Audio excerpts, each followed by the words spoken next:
3D. Lo que está de color gris es una reconstrucción especular mediante técnicas de análisis de imagen tridimensional. Es interesante observar que la hemimandíbula, solo conserva el primer y el segundo molar, y desgraciadamente el cuarto premolar y el tercer premolar, así como el canino y los incisivos, faltan.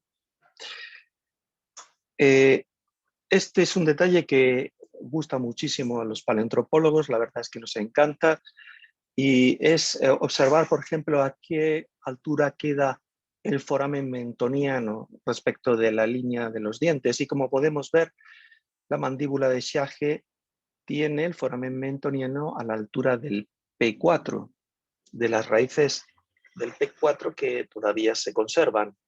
También podemos observar que la mandíbula es bastante robusta, pertenecía a un individuo que tenía una mandíbula muy compacta. Otro aspecto interesante, especialmente para los amantes de la paleopatología, es que falta el tercer molar, falta el M3, agenesia del tercer molar. Las razones de esto no están muy claras. Los especialistas hablan de factores genéticos y de factores medioambientales. Bueno, pues aparte de la mandíbula, ya aparte de fragmentos como el de la falange de la mano, vamos otra vez a Denisova porque se ha encontrado algo realmente también muy interesante. Y es un fragmento de parietal. Podemos verlo visto por la cara interna y por la cara externa. Este fragmento de parietal presenta también unas características notables. La primera de ellas, o la más interesante, es que el espesor del cráneo es enormemente grueso. Aquí podemos ver la tábula externa, aquí la tábula interna y aquí el tejido diploico, la diploe, y se puede ver el considerable espesor que tiene. Podríamos decir de forma un tanto humorística que, según parece, los denisovanos eran duros de cabeza. El paleoantropólogo encargado de estudiar los restos de homininos de Denisova se llama Benz Viola. Y Viola ha estado haciendo un trabajo sobre qué fragmentos, qué parietales se pueden aproximar más por su curvatura y por su morfología a Denisova 13. Y ha llegado a la conclusión de que el que más se parece es este cráneo encontrado en la isla de Java, en Indonesia, que se llama Ngawi 1. Y como podemos ver, y recordemos un poco lo que había dicho el doctor Qian Van en su anterior conferencia, este cráneo se caracteriza por una ligera constricción posorbital y un torus supraorbitario en forma de barra, un marcado torus supranucal, y el contorno del cráneo es de tipo heptagonal, con forma de heptágono. No sabemos si el cráneo de Ngawi es un denisovano, pero seguramente ahora mismo hay investigadores que están intentando averiguar si mediante ADN o mediante proteínas pueden encontrar algún tipo de relación. No obstante, tengamos en cuenta que en los ambientes tropicales, los fósiles, los ambientes estos calurosos, cálidos, los fósiles no conservan muy mal tanto las proteínas como el ADN debido al clima. Vamos a pasar un poco a ver más en detalle algunas características de la dentadura de los denisovanos. Este es Denisova 4, un diente maxilar, entonces tenemos que hacer mentalmente el rebatimiento espacial. Y esta es la cara distal y esta es la cara mesial, la cara que mira hacia el plano simetría de la boca. Lo primero que nos llama la atención es esta forma abombada que tiene la corona dental, una marcada forma abombada. Y tanto es así que, bueno, el diente apareció, como se puede ver, roto en dos mitades, y lo que más nos llama la atención son las raíces, estas raíces dentales tan masivas y divergentes.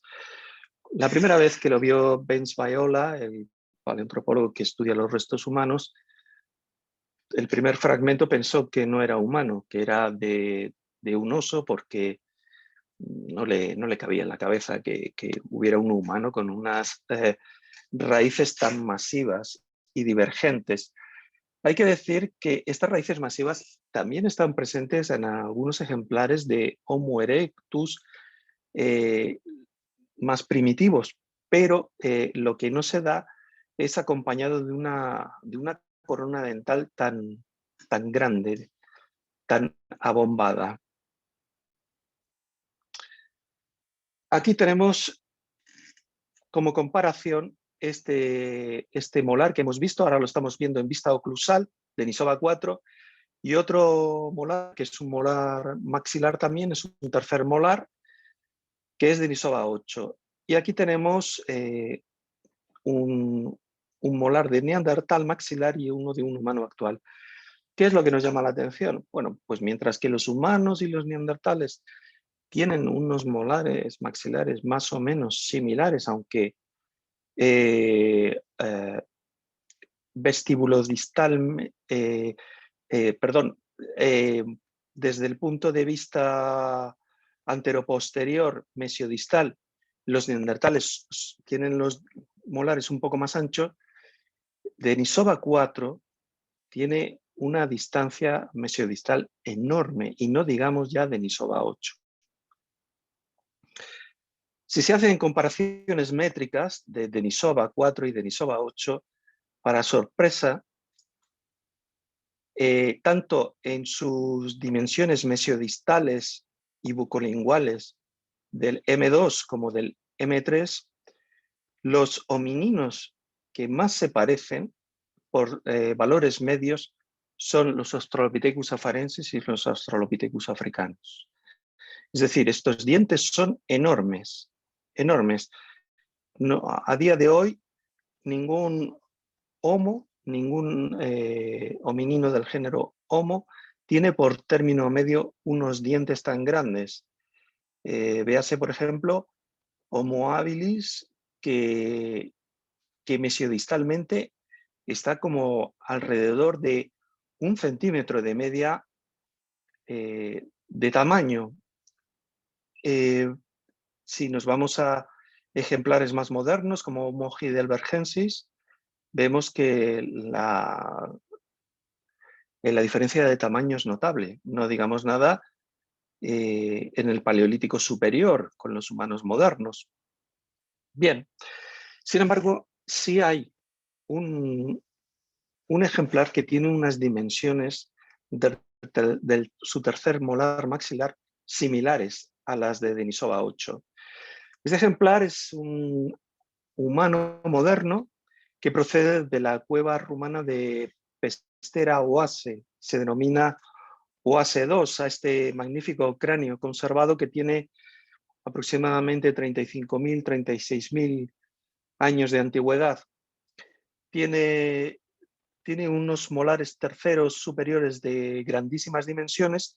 Se trata de un individuo adolescente en los cuales todavía los molares no habían terminado de salir, de erupcionar, y es interesante observar cómo Oase 2 tiene unos molares enormemente crenulados. Así que es posible que durante el Pleistoceno superior haya poblaciones tanto de denisovanos como de humanos modernos que tenían los dientes enormemente grandes. No sabemos, en el caso de los humanos modernos, como el de Oase 2, no sabemos si esto era una característica morfológica natural de los humanos modernos que en ese momento están en Europa, o es consecuencia de intercambios genéticos con neandertales o con otro tipo de homínidos. Vamos a ver más en detalle Denisova y el conjunto de los yacimientos que hay alrededor. Denisova, como he dicho, está en los montes Altai, Y la cueva está cortada por el río Anhui, cuya imagen puede verse aquí.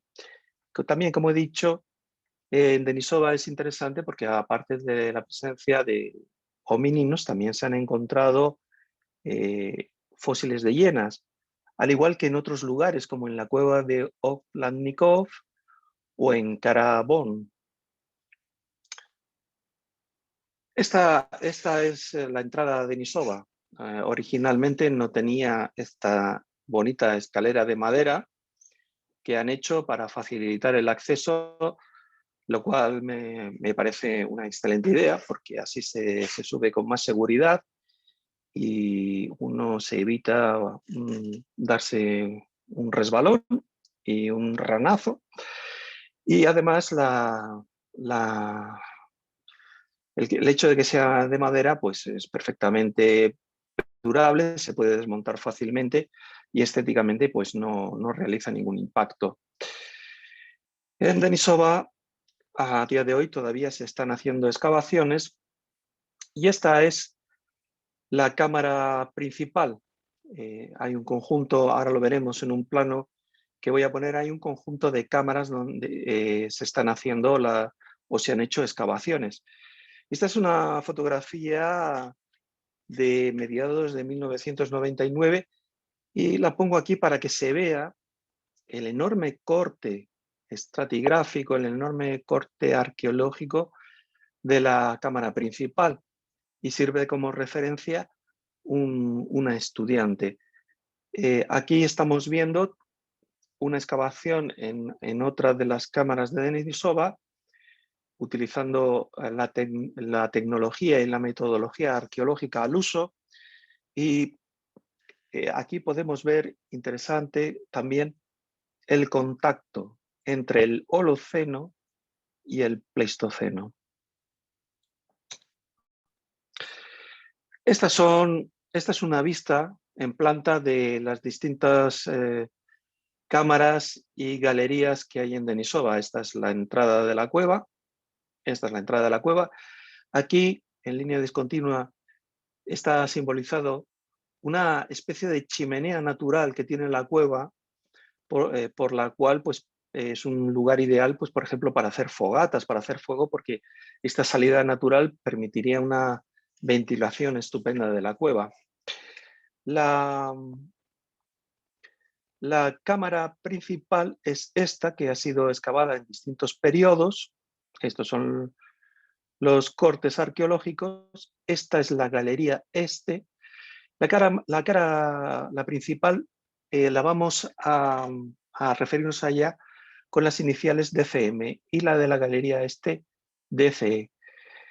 La galería este ha sido sin duda alguna la fructífera en restos de hominino. Aquí podemos ver un conjunto de los homininos que se han encontrado. Denisova 3, que es la famosa falange, que sirvió como el punto de referencia para conocer a los denisovanos, que están figurados aquí en color rojo. Y se trata de una hembra, de una niña. Denisova 5, que es una falange, pero de Neandertal, y que está figurado de color azul, y que a veces también en la literatura, para que no haya confusión, se le denomina Altai 1. Denisova 8, que ya lo hemos visto, que es este diente tan enorme, este tercer molar, en color rojo. Denisova 9, que es una falange de una mano, también Neandertal.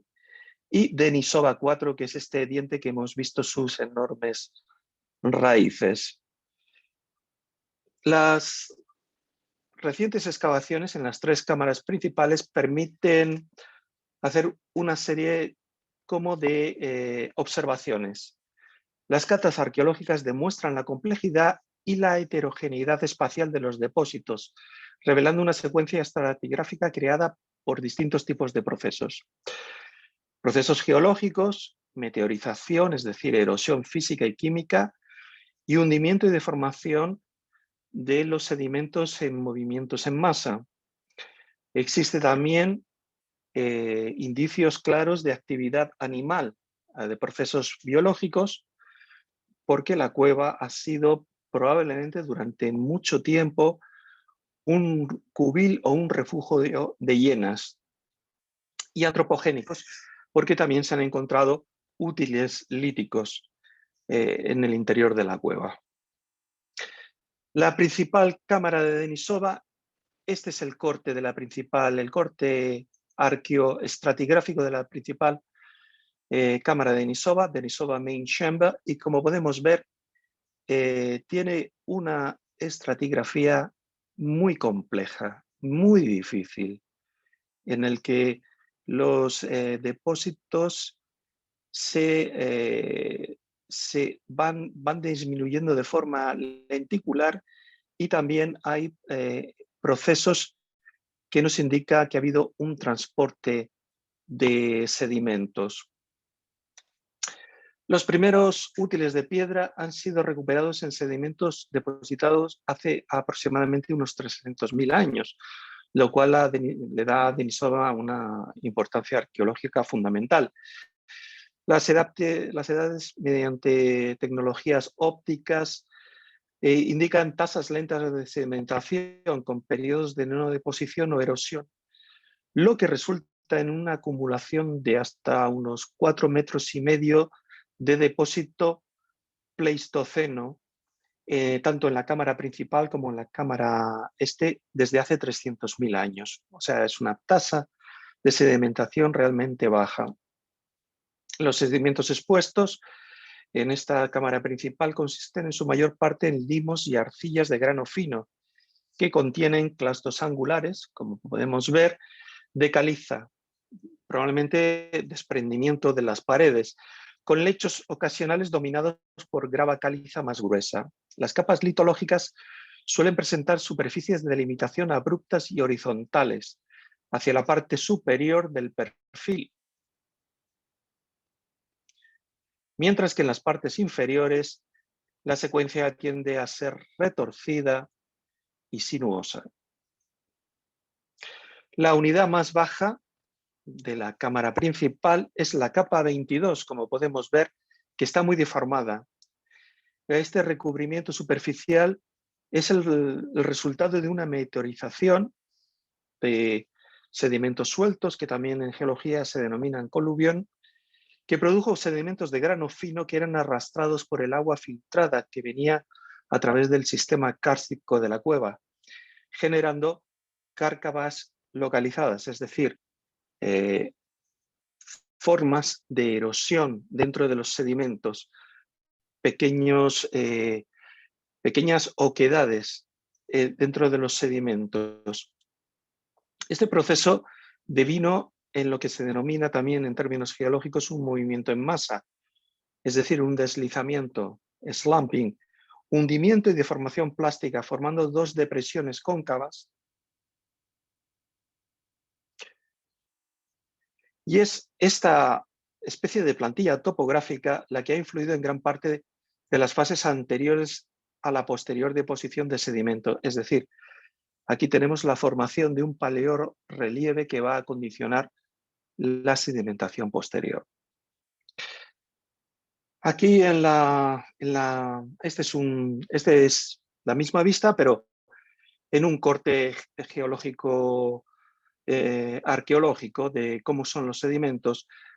En la capa 22 apareció otro hominino que se denomina Denisova II, que es una hembra y que tiene una antigüedad entre aproximadamente 123.000 y 194.000 años de antigüedad, y es el individuo más antiguo encontrado en esta cueva. Fue descubierto en 1984 y, como vimos, se trata de un segundo molar deciduo, es decir, un premolar, hablando en términos estrictamente paleontológicos, porque lo que se denomina muelas de leche en realidad son premolares. Nuestros molares son dientes permanentes, aparecen una vez y se conservan una vez durante toda la vida, si hay suerte. La capa 19, aquí la tenemos señalada, ha producido un total de, hasta la fecha, de casi 2.000 útiles líticos, por lo que está claro que los homininos estuvieron presentes en esta época. Dada la lenta tasa de sedimentación, el conjunto de artefactos puede representar el producto de visitas periódicas durante muchos milenios. Un lugar, un abrigo, un lugar de habitación recurrente. Y lo que nos queda claro, puesto que se han encontrado neandertales y se han encontrado denisovanos, es que la cueva fue visitada por distintos tipos de Homo a lo largo del tiempo. Vamos a ver en detalle también la cámara este, que podríamos decir de alguna manera que es el santo grial actual de la paleoantropología. Aquí vemos los homininos a los que ya he hecho referencia anteriormente, pero cabe señalar además la importancia de que en este lugar también se encontró este hueso astillado, esta poquita cosa de aquí, que sin embargo, gracias a la tecnología avanzada que utiliza el Max Planck, ha podido averiguarse que se trata de otro denisovano, pero en este caso es una hembra, era una muchacha adolescente. En este caso sabemos que se trata de un individuo híbrido de padre neandertal y de madre denisovana. Y esto es algo realmente espectacular, que además nos está indicando que hubo hibridación entre neandertales y denisovanos y que los individuos que sobrevivían probablemente también tenían descendencia y eran cuidados por el grupo humano de aquel momento. Esta niña fue cuidada por los neandertales o fue cuidada por los denisovanos. La cámara este, como podemos ver, es la que más homininos nos ha proporcionado hasta ahora, en color rojo, aquí los números de los ejemplares denisovanos, y en color azul los neandertales.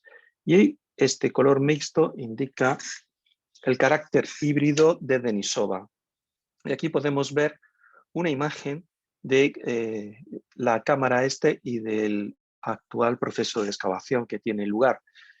No sé si se han dado cuenta, pero hay algo muy interesante y reseñable, y es que la mayoría de los fósiles que se han encontrado, bueno, la mayoría no, todos, quiero decir, son más bien poca cosa.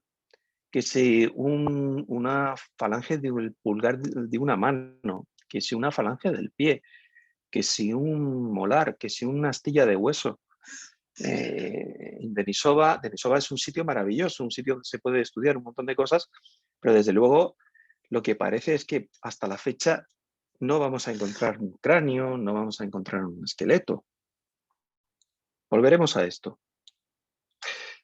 También en Denisova encontramos una interesantísima secuencia arqueológica y a mí una vez más, ahí vemos el corte, este es el Denisova 2, el ejemplar más antiguo, y a mí me llama especialmente la atención la capa 11, que presenta esta sofisticada industria lítica, estos cuchillos y esto es un brazalete de color verdoso, que es absolutamente excepcional, y también estas formas que parecen colgantes, pendientes, puntas de aguja.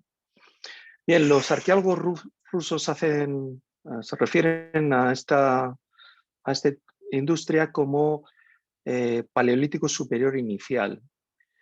Y bueno, los especialistas británicos hablan de que tiene una reducción de rasgos Levallois y existe componentes del paleolítico superior retocados. El conjunto lítico se caracteriza por el uso de núcleos que se utilizaron tanto para la laminación paralela como radial. Bien, desde mi punto de vista, estos ornamentos son propios de humanos, de Homo sapiens, de humanos anatómicamente modernos. Como dijo el doctor Qian Wang, bueno, cabe la posibilidad de que estos ornamentos hubieran sido hechos por denisovanos, pero esto sería una afirmación extraordinaria que habría que demostrar muy bien y con pruebas fehacientes. Y mientras tanto, y a tenor de lo que sabemos de nuestros antepasados, de los Homo sapiens, y de las tecnologías sofisticadas que utilizaban, lo más probable, la explicación más parsimoniosa, más simple, es considerar que estos niveles pertenecen a humanos modernos, con lo cual en Denisova tendríamos, en el fondo, la presencia de 3 especies: denisovanos, neandertales y humanos modernos, aunque restos de humanos modernos, que yo sepa, a día de hoy todavía no se han encontrado.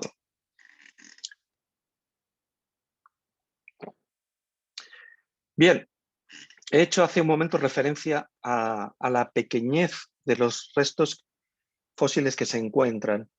Y esto nos sirve de línea conductoria para hablar de las hienas. Las hienas es un grupo de carnívoros que hoy en día está diversificada en 4 especies, en 4 géneros, 2 géneros, que es hiena brunea, la hiena parda, que se encuentra fundamentalmente en Sudáfrica y en el territorio de suroccidental de África, que es bastante carnívora. La hiena rayada, que de todas las hienas es la única que está fuera de África y que también llega incluso a ocupar zonas de la India.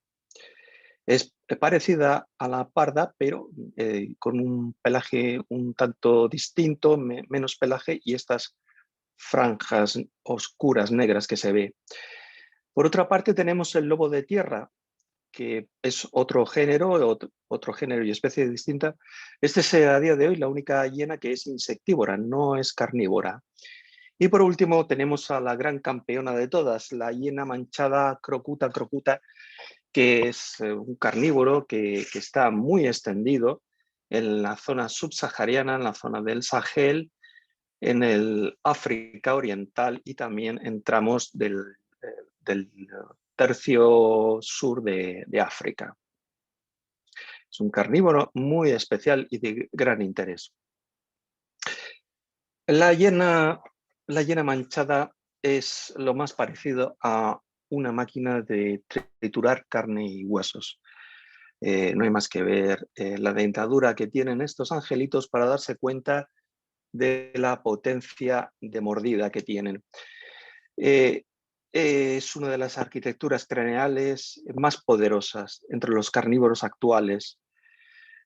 Los humanos solo poseemos 2 premolares superiores e inferiores en cada lado de nuestra boca. Sin embargo, la hiena manchada goza de un tercer premolar,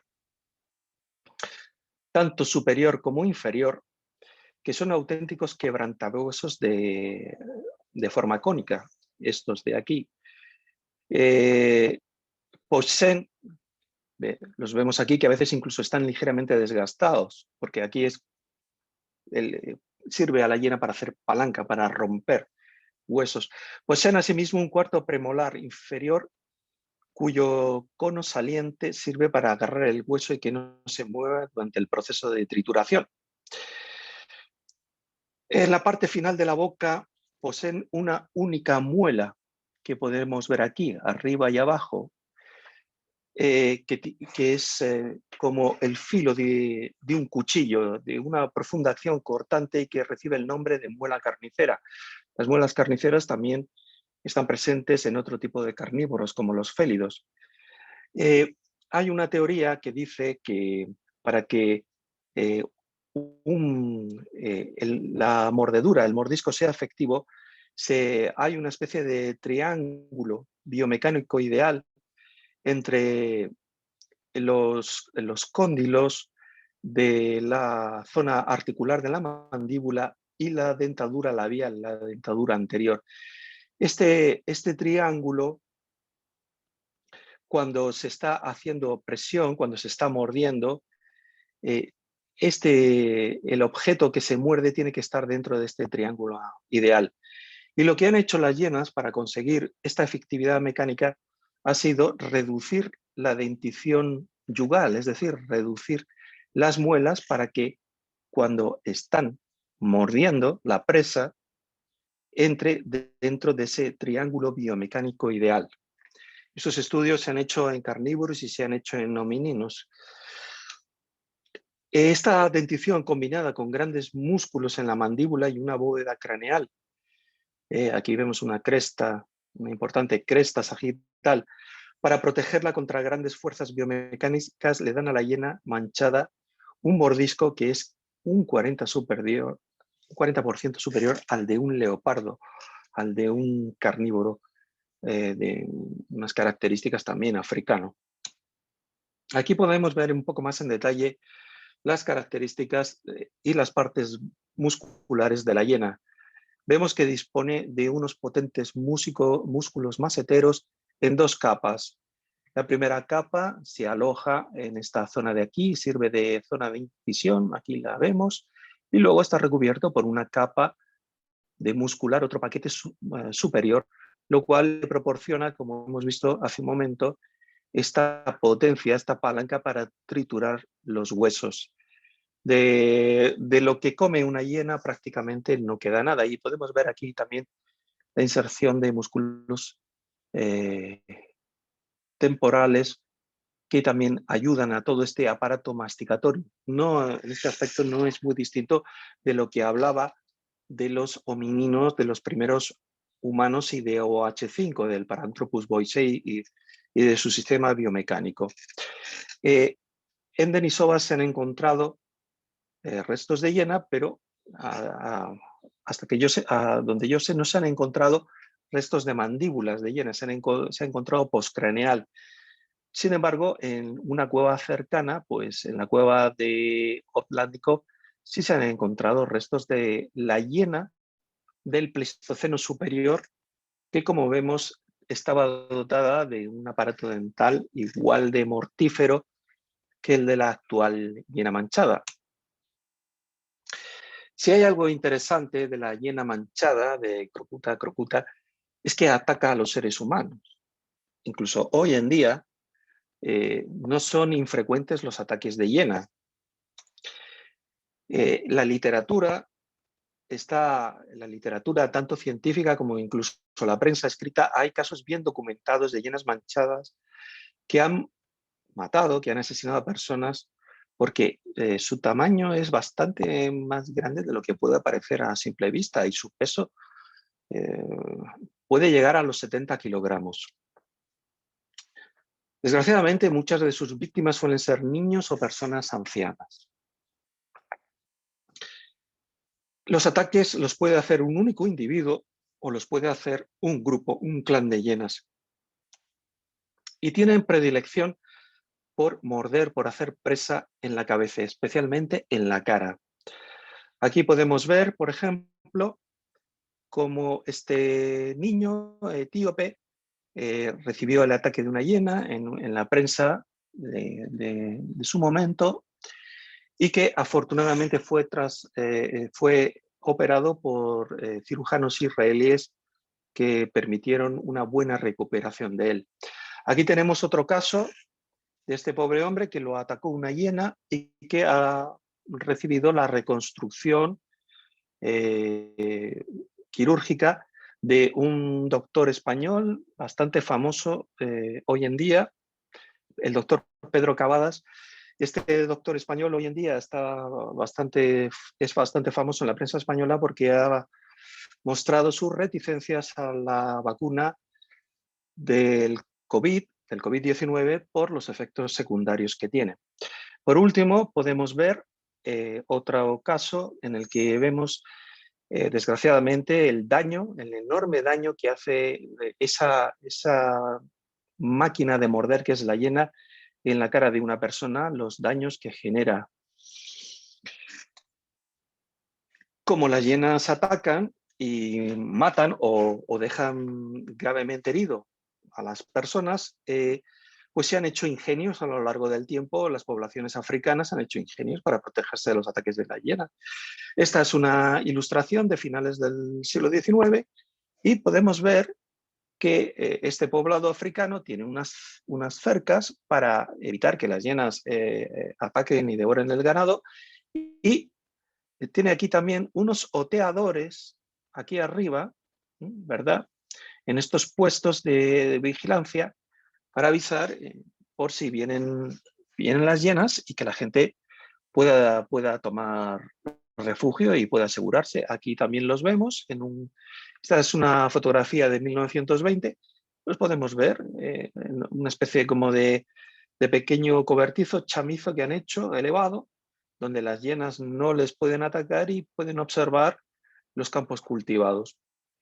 Incluso a día de hoy, en zonas como Etiopía, hay cementerios cristianos, en los que la verdad es que es conocido por todas las personas de allí que entierran a sus seres queridos, que las hienas tienen la malísima costumbre de desenterrar los cadáveres y comérselos. Entonces, para evitar estas atropelías, algunas personas lo que hacen es que la tumba la protegen con esta capa de zinc corrugada que pueden ver.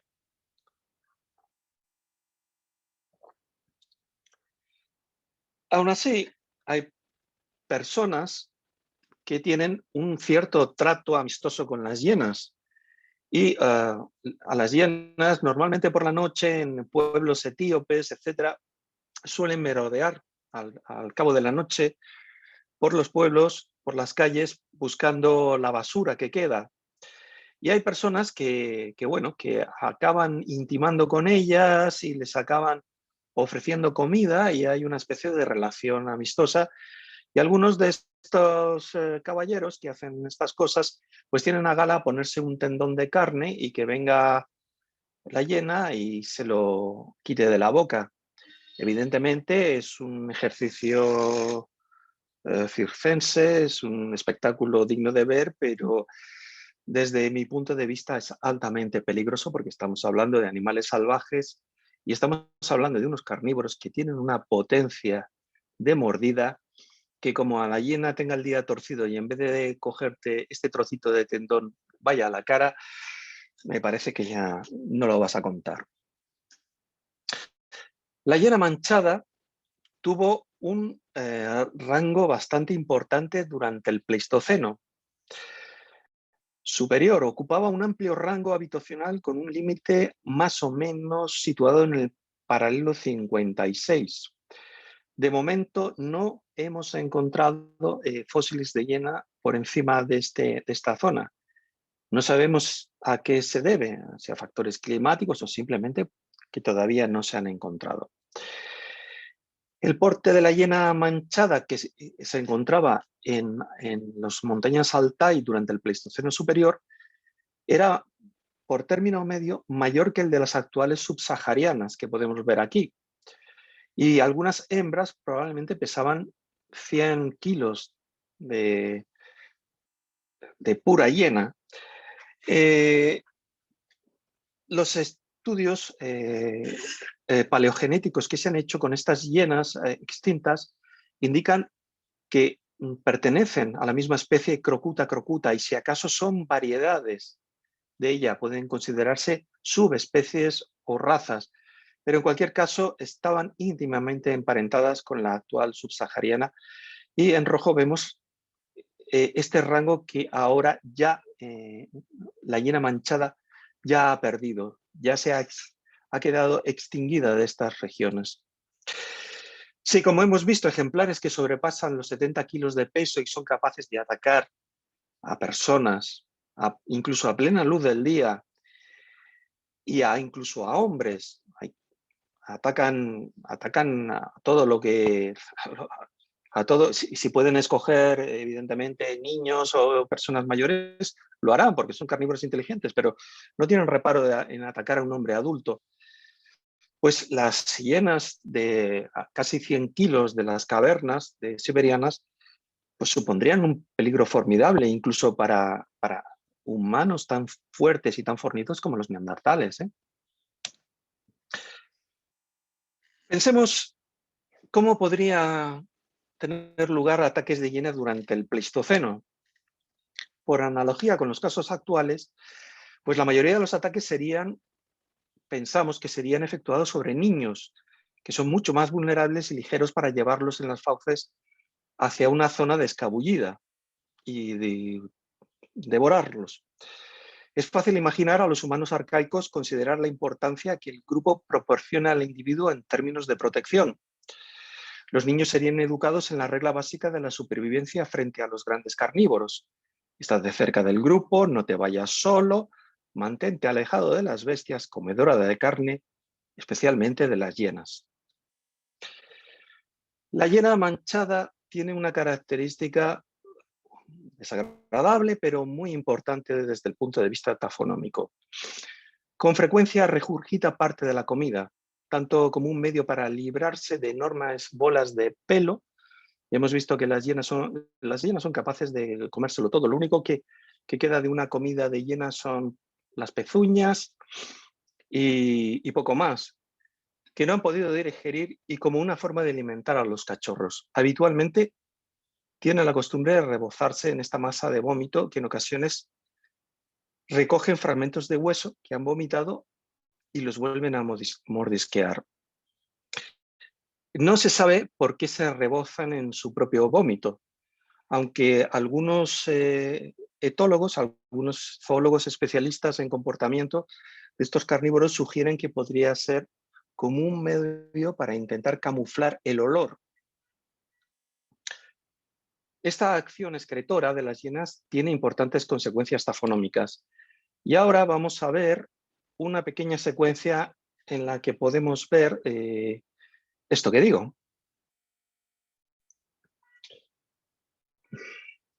Aquí podemos ver una hiena y de repente la hiena empieza a vomitar comida. Ya ha vomitado comida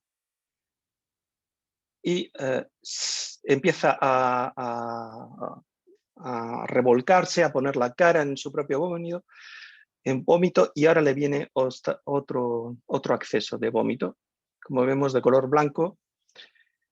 Y estas características hacen que la hiena, en estos procesos de vómito, suelte pequeños fragmentos de hueso, diminutos fragmentos de hueso.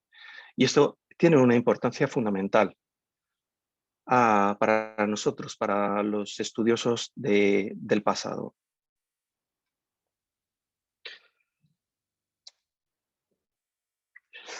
Por ejemplo, aquí podemos ver a Denisova 11, la famosa niña híbrida de Neandertal y denisovana, y si vemos aquí en la ampliación este fragmento de hueso, este hueso presenta algunas erosiones, alteraciones, el hueso, probablemente debido a los jugos gástricos de una hiena, probablemente.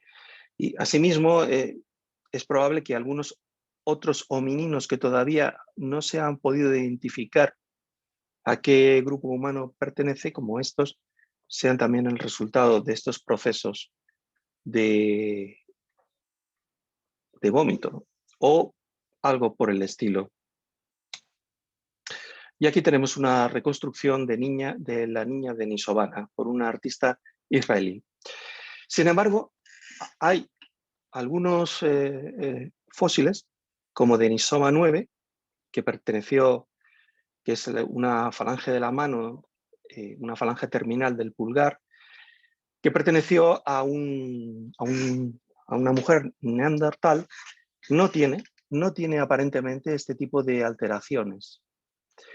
Puede verse perfectamente las inserciones musculares, etc. Pero ¿por qué sabemos que, sin embargo, este fósil estuvo íntimamente relacionado con una hiena? Pues por esto, porque para su análisis, Susanna Sawyer, una especialista que trabajaba en ese momento en el Max Planck, pues tomó muestras en azul, una muestra de la parte esponjosa, otra muestra en rojo, y luego partió por la mitad la falange, desgraciadamente, para poder sacar también tejido óseo del interior y poder hacer una biblioteca de muestras de ADN, unas alícuotas ¿Qué tenemos aquí? Susana Sawyer hizo toda una serie de bibliotecas en las que se analizaba el contenido de ADN y lo comparaba con secuencias de ADN conocidas, por ejemplo, de los neandertales. Y bueno, pues salía que sobre todo estas tres tenían un nivel de contaminación en su ADN de el 47%, del 46%, es decir, casi la mitad del genoma presente en esta falange estaba contaminado por ADN de hiena. Así que lo que es probable es que esta falange hubiera estado envuelta en piel o en pelo hubiera estado protegida de alguna manera cuando la hiena excretó esta falange al exterior. Bien, ¿qué es lo que pasa en Denisova? ¿Por qué están contaminados restos denisovanos con ADN de hienas? Pues hay tres posibilidades fundamentales. La primera, tanto neandertales como denisovanos realizaban algún tipo de práctica funeraria. Y al ser inhumados en el suelo de las cuevas, como en el suelo de Denisova, las hienas llegarían posteriormente, encontrarían los cadáveres, los excavarían y se los comerían, como pasa en los cementerios de África actualmente. También es posible que los cadáveres, pero esta es una posibilidad remota, pero vamos a tener en cuenta todas, los cadáveres podrían estar enterrados en un lugar muy inaccesible en Denisova y que las hienas no pudieran acceder a ello. Entonces, cuando las hienas ocupaban la cueva, al hacer su vida ordinaria, defecarían, orinarían en la gruta y generarían una especie de sopa que se percolaría por el sedimento y llegaría hasta los cadáveres humanos y los contaminaría. Otra posibilidad es que ni denisovanos ni neandertales entraran a los muertos y simplemente los dejaran en la intemperie. Bien, hay algunas pruebas, algunos indicios que sugieren que los neandertales entraban a sus muertos. Bien, bueno, esto es discutible por parte de algunos paleoantropólogos, pero lo importante es que no necesariamente todos los grupos neandertales tendrían por qué tener los mismos patrones funerarios. Puede que hubiera grupos neandertales que no entraran a los muertos, como ocurre incluso hoy en día. En África, hoy en día hay determinadas culturas, determinadas tribus africanas que no entierran a los muertos y los dejan a la intemperie precisamente para que las hienas den cuenta de ellos. Bien, en este caso serían fácil pasto de las hienas carroñeras. Cabe una última posibilidad y la más inquietante de todas.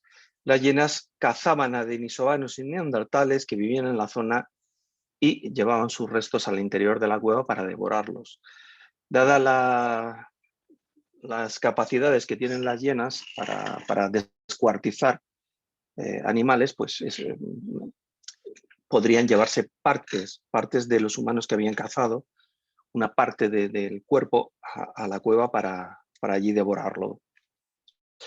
Se sabe por las actuales hienas manchadas que sus rangos de caza pueden variar ampliamente según la densidad de presas, entre 40 y 1000 kilómetros cuadrados, lo cual es muchísimo, pero se sabe también que no las arrastran hasta su cubil, hasta el lugar donde ellas tienen su morada y sus crías, a mucha distancia del sitio en que las han matado. Por tanto, es razonable pensar que si cazaban a los humanos vivían por la zona, vivían en las montañas Altai, en este valle que hemos visto.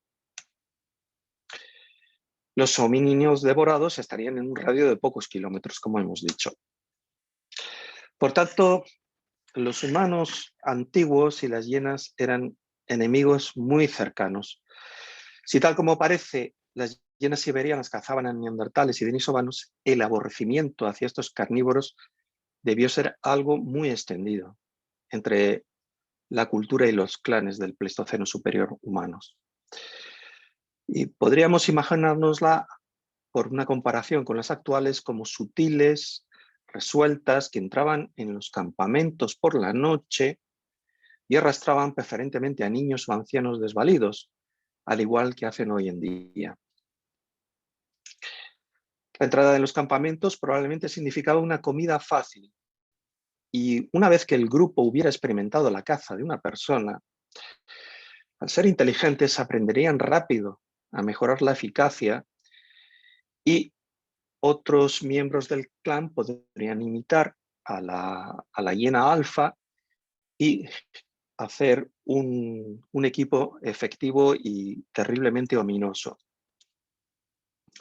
Esto sería un proceso imparable y los clanes hienudos se volverían progresivamente más temerarios y agresivos. Existe también documentación de que cuando los carnívoros africanos, como los leones, han cazado ya humanos, tienen tendencia a volver a cazarlos y se vuelven cada vez más astutos. Incluso hay alguna película al respecto. En otro orden de cosas, el trabajo de Susana Sawyer permitió hacer un análisis comparativo del ADN mitocondrial que codifica para el citocromo B en fósiles de 13 hienas distintas, procedentes de yacimientos de Eurasia, y lo comparó con el ADN mitocondrial para el citocromo B de 57 hienas manchadas actuales. Y los resultados son absolutamente interesantes. Lo primero, como ya hemos dicho, las hienas manchadas experimentaron una sorprendente extensión geográfica durante el Pleistoceno superior. Y podemos hablar incluso de tres variantes en función de su ADN mitocondrial. Habría una primera variante en la forma actual, crocuta crocuta, que todavía se conserva en las zonas que hemos visto de África, aquí en los puntitos de color rosa. Habría una variante occidental más extendida que llegaría incluso a Europa, como lo vemos aquí en los puntitos de aquí. Y habría una variante exclusivamente centroeuropea, que solo se encuentra en estos yacimientos, de momento, en estos yacimientos señalados en amarillo. Por último, habría una variante oriental, que es la más enigmática de todas y que solo se ha encontrado en dos cuevas, en una cueva china y en Vladivostok, en el extremo oriental de Rusia. Es la menos conocida, la variante oriental, y la que más mutaciones presenta. Y ahora viene algo interesante. La cueva de Denisova fue el lugar de confluencia de dos tipos distintos de hienas manchadas, la variante oriental y la variante occidental. Aquí resulta que en Denisova no había un único tipo de hiena. Una venía de esta variante oriental y la otra venía del oeste. Asimismo, como sabemos, Denisova fue lugar de encuentro de dos tipos distintos de homininos, neandertales y denisovanos. Los neandertales de Denisova, que aquí los vamos a expresar en color azul, pertenecen a una población que procede, los de Denisova, procede del oeste de Europa, de Croacia. Los estudios que se han hecho de parentela de estos neandertales, lo más parecido que se encuentra lo relaciona con neandertales de Krapina, en Croacia. Y curiosamente, los fragmentos, estas falanges de neandertales que hemos visto, fueron devorados o tienen la impronta del ADN de la variante oriental. Curiosamente, los neandertales occidentales fueron devorados por hienas de la variante oriental. En cambio, los denisovanos, en color rojo, fueron comidos o devorados por los de la variante occidental.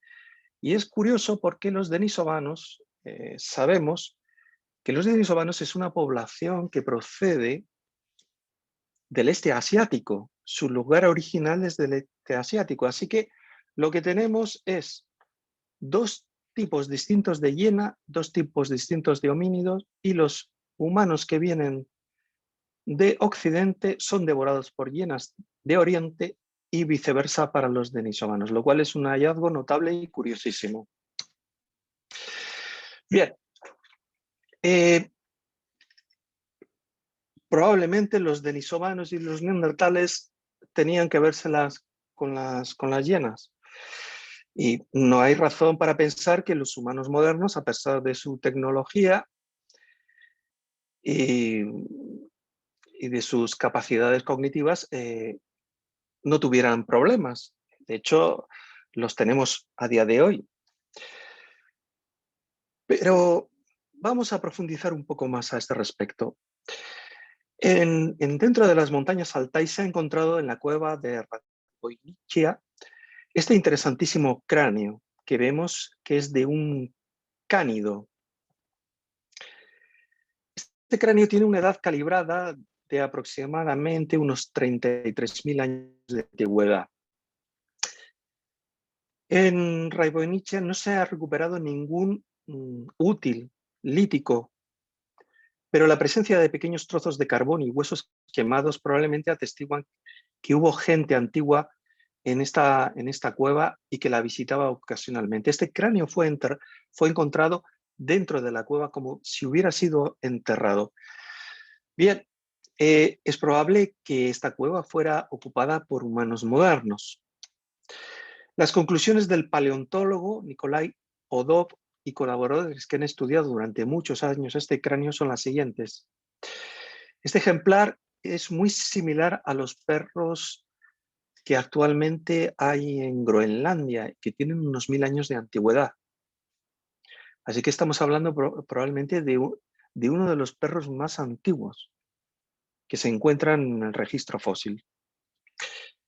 El espécimen de Radboinichia parece ser un perro incipiente que no dio lugar a los linajes que hay a finales del último glaciar y principios del Holoceno, y probablemente representa la domesticación del lobo interrumpida por los cambios climáticos y culturales asociados al último máximo glaciar.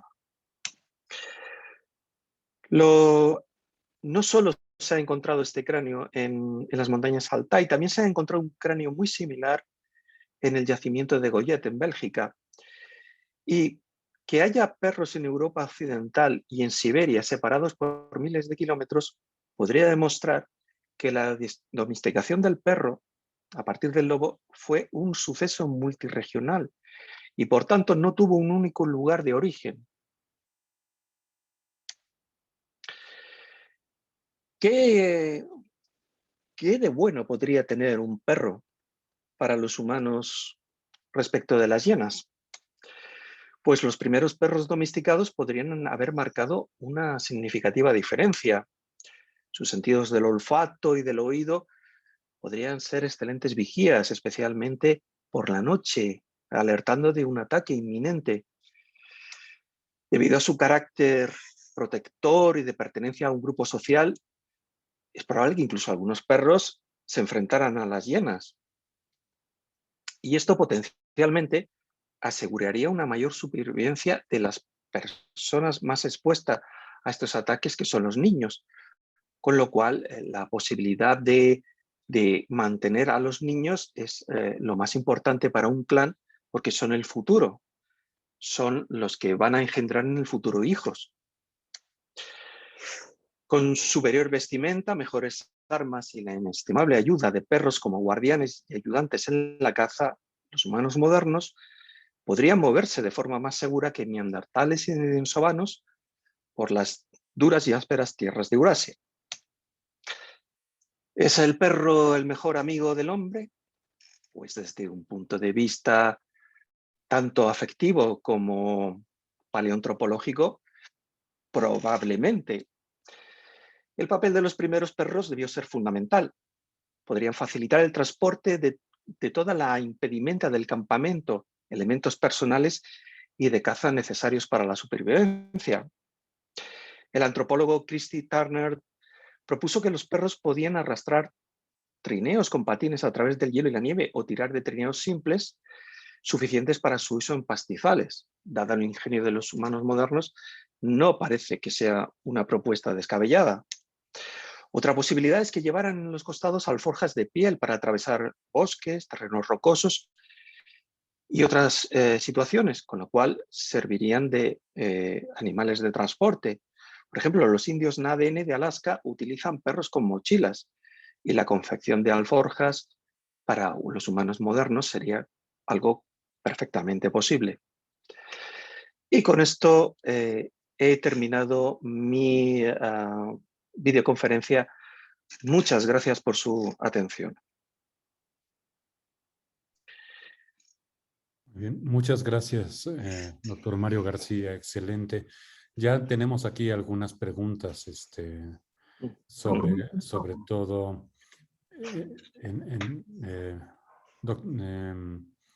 sí, digan. Pregunta José Manuel Arias López, ¿sí? Se sabe que el tamaño de los molares en Australopithecus eran debido al tipo de alimentación muy abrasiva y dura. ¿Podría ser el caso para los denisovanos? Parece ser que los denisovanos, por los estudios isotópicos que se ha hecho,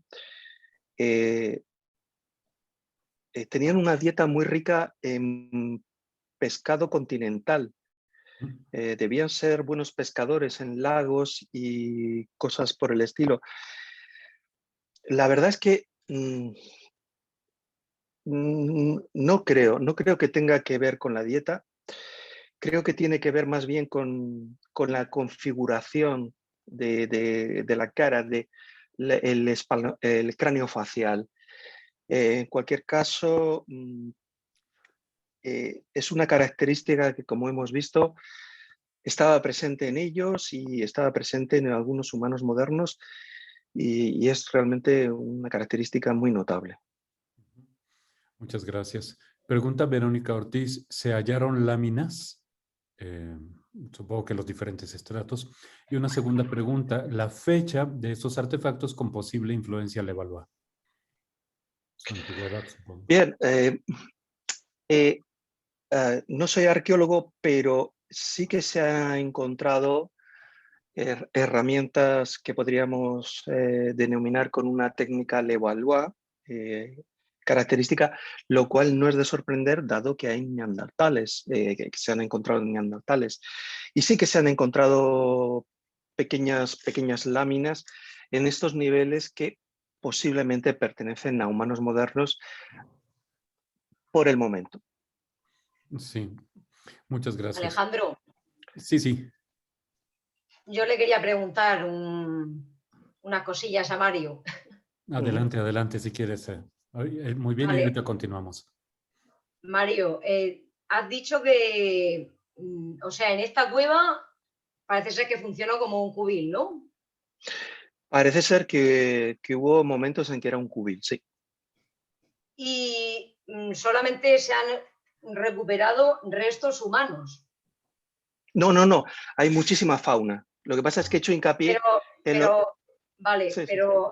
La fauna que se ha encontrado en la cueva tiene signos de que la cueva funcionara como un cubil para la crocuta.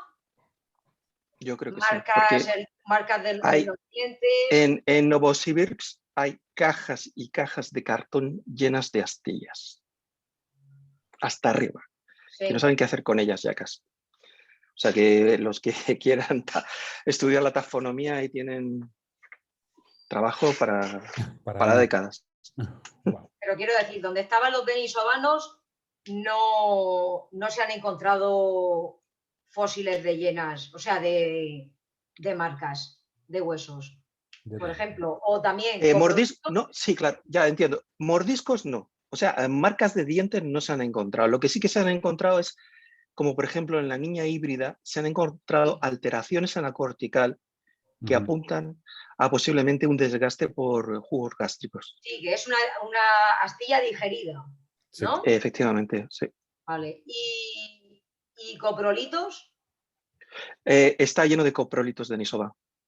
Vale, entonces sí que estaría. Lo único que lo que has dicho de las letrinas, o sea, donde ellas hacen las deposiciones y tal, sí que es cierto que los cubiles se suelen localizar en la entrada de la cueva, no al fondo de la cueva, ¿no? Por una de las teorías que has dicho, que a lo mejor los restos se enterraban al fondo, en un lugar inaccesible, y las hienas iban allí y hacían las deposiciones. Las letrinas suelen estar en las entradas, entonces esa teoría quizá no cuadraría mucho, ¿no? No, no cuadraría mucho, pero he intentado como ver todas las posibilidades, ¿sabes? Las hipótesis. Claro, también tengamos en cuenta que a lo mejor hubo momentos en que el sedimento y la morfología de la cueva no era como ahora, ¿no? Y entonces Sí. podía haber ciertas variaciones espaciales. Sí, porque... También deberíamos tener en cuenta la seria posibilidad de que al ser un cubil, las hienas hayan excavado madrigueras dentro de ese sedimento y lo hayan alterado, que es una cosa que a mí personalmente yo le doy muchas vueltas. Sí, que hayan removido. Vale, pues Muy eso bien. es lo que te quería decir por las llenas. Muy bien, sí. Yo creo que todavía hace falta analizar muchas cosas y durante los próximos años se van a seguir publicando datos nuevos sobre la tafonomía, sobre la estratigrafía, sobre las dataciones que van a enriquecer mucho esto. Rosaura Yepes, excelente conferencia, felicitaciones al doctor. La pregunta, quisiera preguntar, en sus investigaciones, ¿ha sido posible identificar algunas enfermedades bucales y o patología del cuerpo que estén relacionadas a la dieta o algunos tipos de alimentación entre los homínidos expuestos? Gracias. Pues debido a lo fragmentario de lo que se ha encontrado, pues no, pero está la mandíbula china de Siage. Esta mandíbula sí que presenta agenesia del tercer molar y es un caso realmente antiguo de agenesia. Entonces,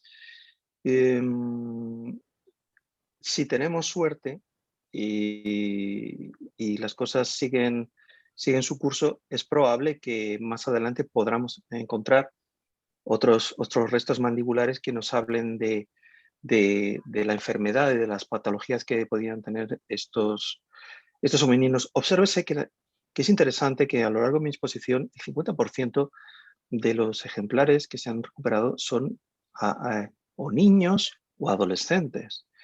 Y esto, queramos o no, nos hace recordar estas tácticas que tienen las hienas de irse a por los más vulnerables, siempre.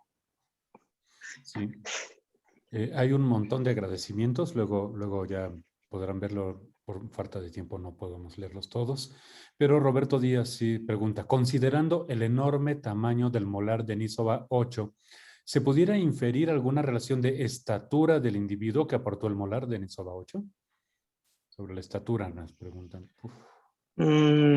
Se podría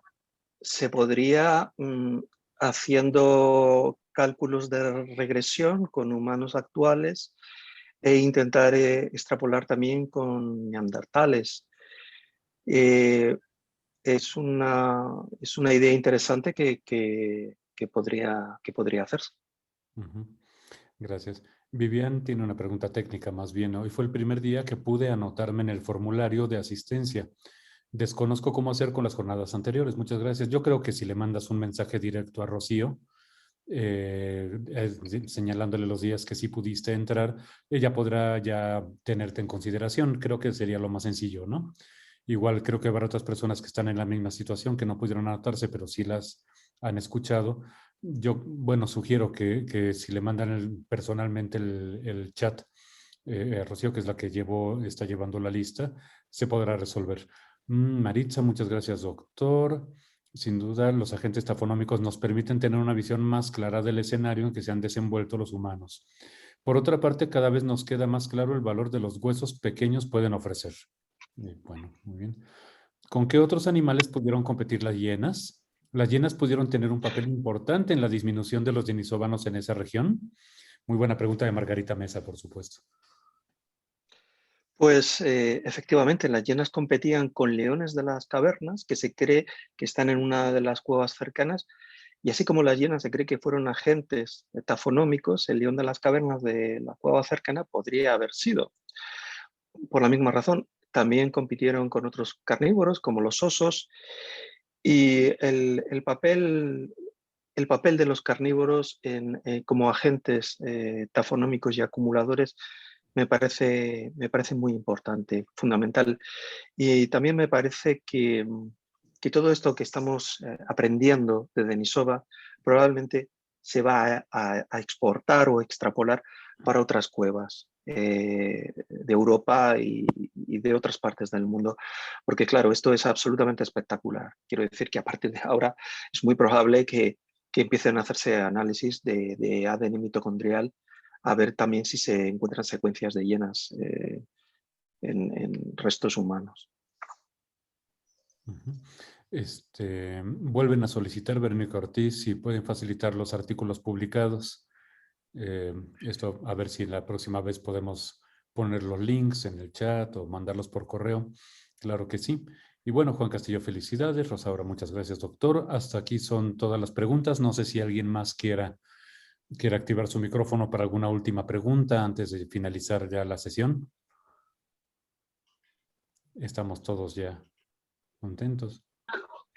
Bueno, a mí me interesó bastante, profesores Mario García, muy interesante sobre las hienas y el papel de los denisómanos. El papel de los cánidos familiares, de los perros domesticados, probablemente habría ocurrido en la zona del Levallois, que hay restos de cánidos también, y tenemos las herramientas líticas en la cueva de Denisova. Como mecanismo de defensa hemos tenido dos tipos de estos cánidos, ¿no? Los cánidos protegiendo a las familias que estaban migrando a esa zona y siendo perseguidos por otras hienas de la zona oriental. Y los cánidos salvajes, que son estos tipos de hienas que los han mostrado. El papel de los cánidos domésticos ha sido fundamental para la transhumancia del hombre a toda la parte de Eurasia y luego a América también, que ha llegado a los perros ya domesticados. ¿Se sabe algunos fechados de domesticación de perros, de estos canis familiares? ¿Tienen algunos datos, Mario? Sí, la doctora Pat Shipman tiene un libro dedicado a eso, a la llegada de los humanos modernos al continente americano, acompañado de perros. Si está interesado, le digo la referencia del libro. De hecho, la hipótesis que maneja la doctora Shipman es que la asociación de humanos y perros hace que los humanos anatómicamente modernos en América sean eficientes cazadores, eficientes depredadores y sean los responsables, en última instancia, de mucha desaparición faunística que tiene lugar. Muy bien, pues no sé si haya por ahí algún otro comentario, alguna otra duda. Esta conferencia despertó mucho interés. Yo creo que ya los esperamos entonces para la próxima conferencia. El día... el 16, el miércoles 16, comenzamos ya con el continente americano, con la conferencia del doctor Carlos Serrano Sánchez sobre el poblamiento temprano de América. Entonces, pues los vamos a esperar también con mucho gusto, con mucha curiosidad y pues bueno, agradeciendo a todos, nos desconectamos ya para estar listos para la próxima conferencia. Y pues muchas gracias a todos los asistentes, a todos los conferencistas. Nos estamos viendo. Muchas gracias. Gracias. Muy bien, se van ya desconectando todos los...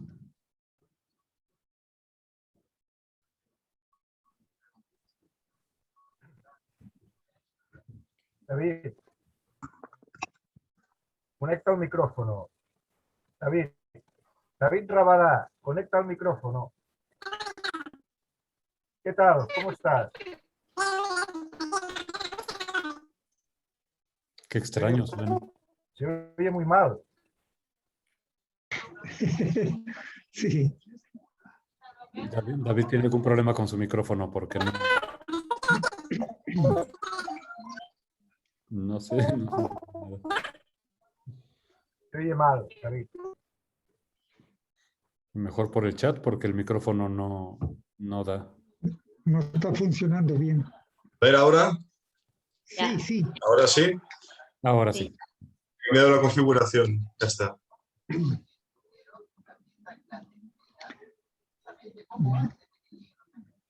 Ahora. Te escucho, te ¿Qué tal estás, escucho. David? ¿Cómo va eso?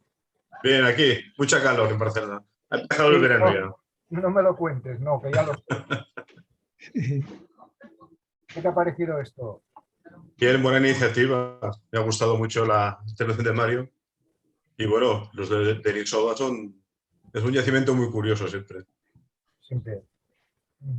Mm. Oye, pues me alegro de verte por aquí. No, es la primera vez, ¿no? Sí, sí, sí. Vale, vale. Nos vemos el miércoles también. Perfecto, me alegraré mucho. Vale. Un abrazo. Un abrazo, David. Claro, Bueno, David.